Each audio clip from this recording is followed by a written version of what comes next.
यदि सरकार टस से मस नहीं हो रही है तो ये आपको भी भ्रम है, और न किसान टस से मस हो रहा है। किसान तो अपने संकल्प के साथ और अपनी मांगों के साथ यहाँ बैठा है। सरकार आज हमारी मांग मान ले, आज हम वापस चले जाएंगे, 1 साल बाद माने तब हम वापस चले जाएंगे। और रही टस से मस होने की बात, तो सरकार तो मानसिक रूप से दिवालिया हो गई।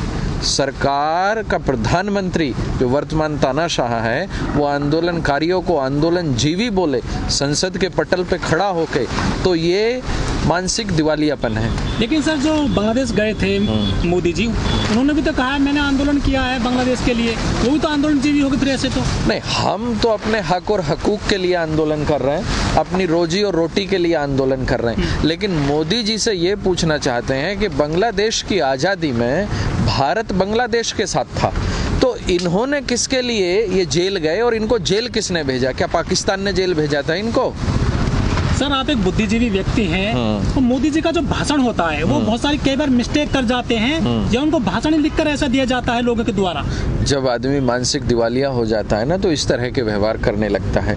यदि आप थोड़ा सा इतिहास में चले जाओगे तो पिछले 7 सालों से ये आदमी झूठ पे झूठ बोल रहा है। ये वो आदमी है जो दिन में 48 से 50 बार झूठ बोलता है। तो ये तो झूठ बोलने की वृत्ति हो गई है, आदत है इनकी, ये इनकी जबान स्लिप नहीं होती है, इन्हें झूठ बोलने की आदत है, और अब इनके झूठ पकड़े जाने लगे। लेकिन सर झूठ से तो उनका काफी बढ़ा मिल रहा है, पार्टी को सरकारें बनती जा रही हैं झूठ से। नहीं, काट की हांडी रोज रोज थोड़ी ना चढ़ती है, एक बार चढ़ गई अब नहीं चढ़ेगी। अब तो किसान ने तमाम पर्दे हटा दिए, जितने भी झूठ के पर्दे इन्होंने डाले हुए थे सब हटा दिए, सब उजागर हो गया। ये पहला प्रधानमंत्री है जिसको विपक्ष नहीं देश की जनता नंगा कर रही है, देश की जनता उसके झूठ का पर्दाफाश कर रही है। सर हमारे देश में जितने भी आंदोलन हुए हैं 7 साल के दौरान, चाहे किसानों का, मजदूरों का रहा हो, CNRC का रहा हो, शाहीन बाग वाला, या स्टूडेंट्स का रहा हो, सबके सब इन्होंने जो है घर भेज दिया वापस। लेकिन किसान बड़ी मजबूती से डटा हुआ है, इसके पीछे क्या लॉजिक मानते हैं? नहीं, किसान मजबूती से डटा है क्योंकि किसान के हौसले बड़े मजबूत हैं। किसान तो धरती का सीना चीर के फसल उगाना जानता है, और किसान जब फसल उगाना जानता है तो किसान आंदोलन की भी फसल उगाना जानता है। किसान इस आंदोलन की फसल तैयार कर रहा है और इस देश का भाग्य लिखेगा। इस देश में आने वाली पीढ़ियां इस आंदोलन को याद करेंगी, क्योंकि आज इस देश में हर व्यक्ति शोषित है। वर्तमान सरकार ने चाहे गृहिणी से लेकर युवाओं से लेकर सरकारी कर्मचारियों से लेकर हर आदमी शोषित है। इस देश में कौन आंदोलित नहीं है, मुझे ये तो बता दो। इस आंदोलन ने हर उस व्यक्ति की आवाज को बुलंद किया है जिसका शोषण हो रहा था। आज युवा अपनी रोजगार के लिए दर दर भटक रहा है। आज किसान अपने हक और हकूक के लिए दिल्ली की सीमाओं पे बैठा है। आज LIC के कर्मचारी आंदोलित हैं, रेल कर्मचारी आंदोलित हैं, एयरपोर्ट के कर्मचारी आंदोलित हैं। ऐसा कौन सा वर्ग है जो आंदोलित है नहीं?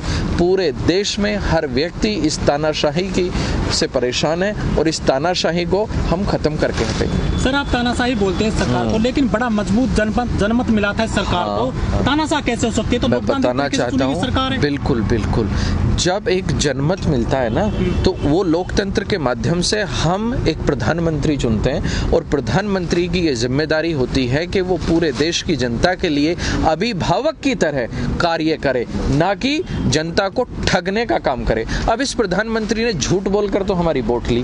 कहा था ना, आप मीडिया के लोग हैं, आपको भी पता होगा, 2 करोड़ रोजगार पैदा करने का वादा किया था। कितने करोड़ रोजगार पैदा हो गए?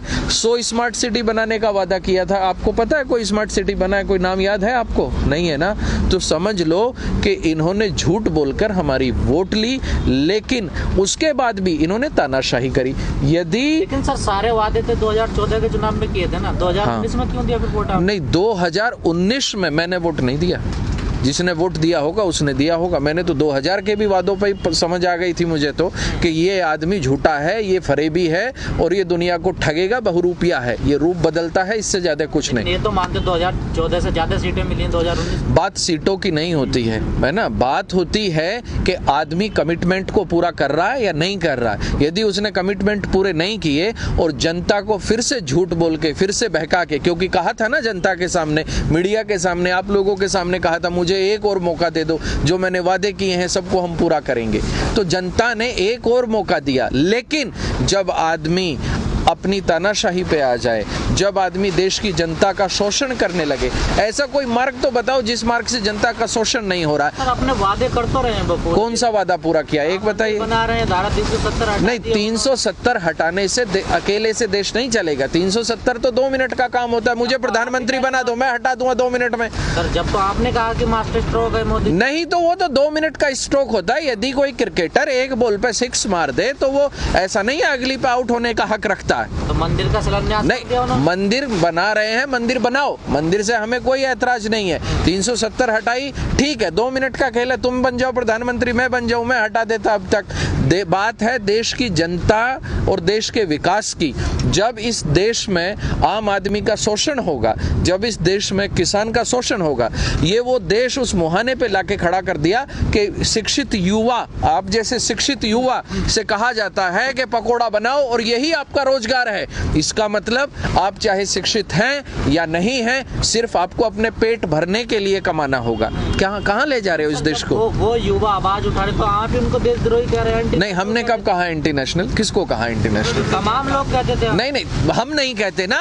जो कुछ अंधभक्त हैं वो तो आज भी किसान को भी कह रहे हैं। इन्होंने किसान को खालिस्तानी कहा। मैं तो पहले दिन से कह रहा हूं कि यह आंदोलन जीत की तरफ है, क्योंकि इन्होंने हमको खालिस्तानी कहा, इन्होंने हमको नक्सलाइट कहा। लेकिन संसद के पटल पर इसी प्रधानमंत्री ने स्वीकार किया कि किसानों का आंदोलन पवित्र है, तो कम से कम उसने ये तो स्वीकार किया। नहीं, ये भी झूठ बोला हो क्या पता, वो तो झूठ बोलते हैं आपने। नहीं, झूठ बोलते हैं ना, लेकिन स्वीकार किया संसद के पटल पे। झूठ तो बोलते हैं, हम स्वीकार करते हैं इस बात को। झूठा आदमी है, झूठ बोलते हैं। संसद में खड़ा होकर झूठ बोला, पूरे देश को गुमराह किया कि एमएसपी थी, एमएसपी है, एमएसपी रहेगी। ये नहीं चाहिए। सर हम 4 महीने से किसानों से बात कर रहे हैं, उन्होंने कहा बस सिर्फ एक काम गलत हुआ है। ये क्या काम गलत हुआ है? जो 3 कानून लाए हैं, सारे काम अच्छे करें, इनको वापस ले ले, हम प्रधानमंत्री को वोट दे देंगे। ऐसा है? नहीं, ये तो फिर भी तमाम किसान कहाँ करें। हम भी तो किसान बैठे हैं, मेरे पास 4 किसान बैठे हैं। आज तो पूरा देश आंदोलित है। किसान आंदोलन ने, आज ये किसान आंदोलन नहीं रहा, ये जन आंदोलन है। ये आंदोलन हर उस व्यक्ति का है जिसका रोटी से नाता है। कारण बताता हूं, जो एसेंशियल कमोडिटी एक्ट में जो अमेंडमेंट इन्होंने किया है 1955 में, वो हर उस व्यक्ति का शोषण करेगा जो रोटी खाता है।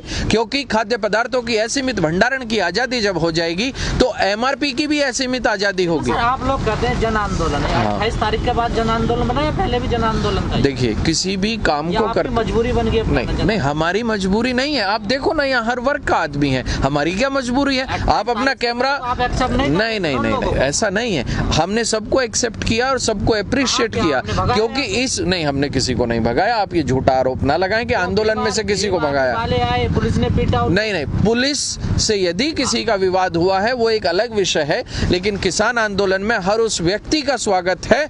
और मैं बड़ी जिम्मेदारी के साथ कहता हूं, जिस आदमी का रोटी से नाता है, और हर व्यक्ति रोटी खाता है, हर व्यक्ति को इस आंदोलन में आना चाहिए, क्योंकि एसेंशियल कमोडिटी एक्ट हर आदमी का शोषण करता है। जो ये अमेंडमेंट इन्होंने किया है, हर उस व्यक्ति को इस आंदोलन में शामिल होना चाहिए। दूसरी बात, आज तो इस आंदोलन ने हर उस व्यक्ति की आवाज को बुलंद किया है जो इस सरकार के तानाशाही रवैये की डर से चुप बैठा था, बोल नहीं रहा था। सर जो मोदी सरकार है, इसने जितने भी काम किए हैं, चाहे रेलवे निजीकरण किया हो, एयर इंडिया वगैरह, भारत पेट्रोलियम, एमटीएनएल, बीएसएनएल, जो 7 रत्नों में शामिल रही है कंपनियां, उनके लाखों कर्मचारी लाखों रुपए सैलरी लेते थे, लेकिन वो सरकार के खिलाफ कहीं नहीं बोले ढंग से, जैसे कि आप खड़े हुए हैं। क्या वो डर गई सरकार? लेकिन आज बोल तो रहे हैं। आज तो सभी आंदोलित हैं, रेल कर्मचारी आंदोलित हैं, LIC कर्मचारी। नहीं, आप बोलने का मतलब क्या समझते हैं कि आदमी 6 महीने बैठे? आदमी यदि नहीं, हम बैठे हैं ना। देखिए, एक परिवार में हर आदमी हर काम नहीं कर सकता। इस 6 साल में इस सरकार ने जितने भी आंदोलन हुए, सबका शोषण किया, सबको उठा दिया। एक परिवार है, हम उनसे बात करते कहते हमारा कोई मतलब नहीं। किन से?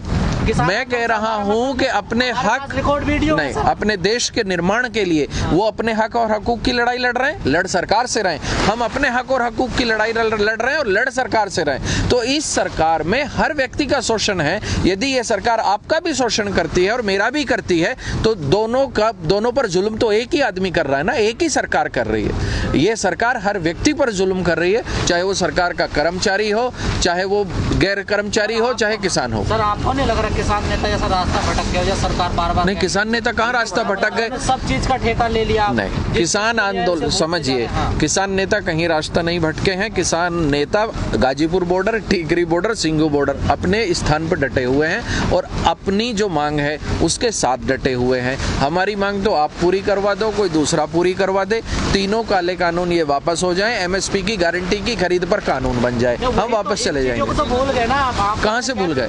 कोई बिजली का कई प्रणाली, तो बिजली आप समझिए ना, बिजली क्या मैं उपभोक्ता नहीं हूँ? यदि आपने मुझ पर एक जुल्म किया और फिर दूसरा जुल्म कर दिया तो मुझे दोनों जुल्म की आवाज उठाना पाप है क्या?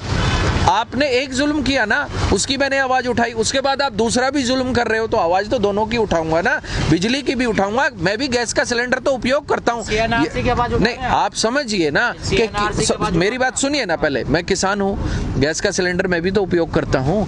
यदि मेरे घर में गैस का सिलेंडर महंगा आएगा तो मैं क्या उसकी आवाज ना उठाऊं? तुम ये कहते हो कि नहीं तुम किसान हो, बस तुम गेहूं की आवाज उठाओ, तुम धान की आवाज उठाओ। अरे भाई, मैं पेट्रोल की भी आवाज उठाऊंगा, मैं डीजल की भी आवाज उठाऊंगा। हमने यहाँ हर चीज की आवाज उठाई है। नहीं, आप अब उठा रहे हैं। हम हर चीज की आवाज उठा रहे हैं। इस देश में किसी का भी शोषण होगा, हर उस शोषण के खिलाफ आवाज उठाएंगे। सर, मोदी सरकार ने एक नया स्टॉक फिर से शुरू कर दिया है, यूज किया है कि जो अंग्रेज शासन काल से हमारे देश में जो होते सैनिक फार्म 150 उनको बंद कर दिया है कल से।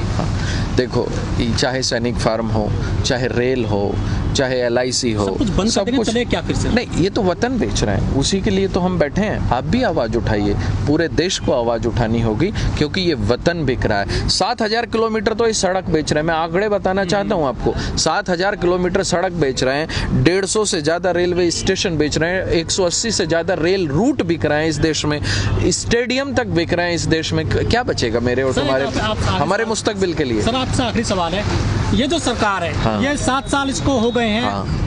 ये 10 साल चल सकती है सरकार, लेकिन ये जो ठेके दे रहे हैं, हाँ। 50-50 साल तक के लिए दे रहे हैं, हाँ। ये क्या औचित्य है इसका? नहीं, ये 50 साल के लिए दें या 100 साल के लिए दें, लेकिन इस देश में किसान का बेटा प्रधानमंत्री बनेगा और जिस दिन बनेगा तमाम ठेकों को उसी दिन रद्द करेगा।